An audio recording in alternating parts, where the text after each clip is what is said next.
السلام علیکم ورحمۃ اللہ وبرکاتہ۔ آج ایک خبر گردش کر رہی ہے کہ حکومت پاکستان نے قادیانیوں کو اقلیتی کمیشن میں نمائندگی دینے کا فیصلہ کیا ہے اور کسی کو ان کا نمائندہ نامزد کیا جا رہا ہے۔ تو اصولی طور پر تو یہ بات ٹھیک ہے، لیکن ذرا ماضی پہ نظر ڈال لیں کہ اصل مسئلہ کیا ہے۔ سن 74 میں جب پارلیمنٹ نے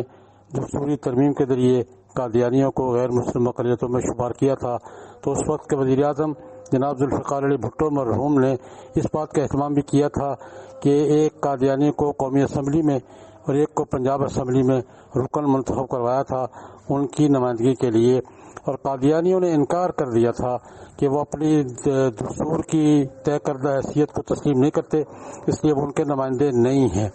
اس لیے پہلی بات تو یہ ہے کہ یہ ان کا نمائندگی نہ ہونا، اس کی ذمہ داری خود ان کے انکار پر ہے جو اس وقت سے اب تک چلی آ رہی ہے۔ دوسری گزارش یہ ہے کہ جس دستور کے کسی فورم پر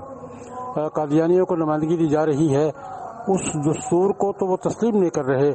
تو ان کو کس اصول کے تحت نمائندگی دی جا رہی ہے؟ پہلے قادیانیوں سے تقاضا کیا جائے، ان کو آمادہ کیا جائے کہ وہ دستوری فیصلے کو، پارلیمنٹ کے فیصلے کو، عدالت عظمیٰ کے فیصلے کو تسلیم کرنے کا اعلان کریں کہ جو ان کی معاشرتی حیثیت ملک کا دستور طے کر چکا ہے اس کو تسلیم کرتے ہیں۔ اس کے بعد کسی بھی فورم پر ان کی نمائندگی پر کسی کو کوئی اعتراض نہیں ہوگا، لیکن دستور سے ان کا انکار قائم رہے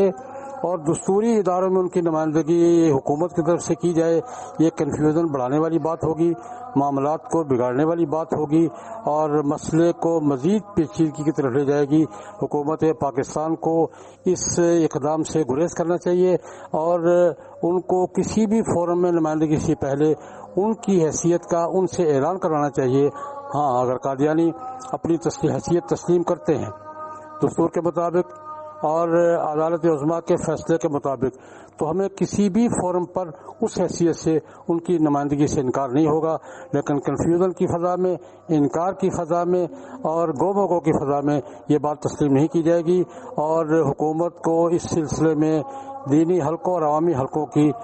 مخالفت کا، بلکہ ہو سکتا ہے مزاحمت کا سامنا کرنا پڑے۔ اس لیے معاملے کو خراب نہ کریں، معاملے کو صحیح طریقے سے الجھائیں، جو یہ ہے کہ قادیانیوں سے کہا جائے کہ وہ دستوری اسٹیٹس کو تسلیم کریں، اس کے بعد ان کو کسی بھی فورم میں نمائندگی دی جائے۔ اس کے بغیر یہ مسئلہ حل نہیں ہوگا، مزید بگڑے گا۔ السلام علیکم ورحمۃ اللہ۔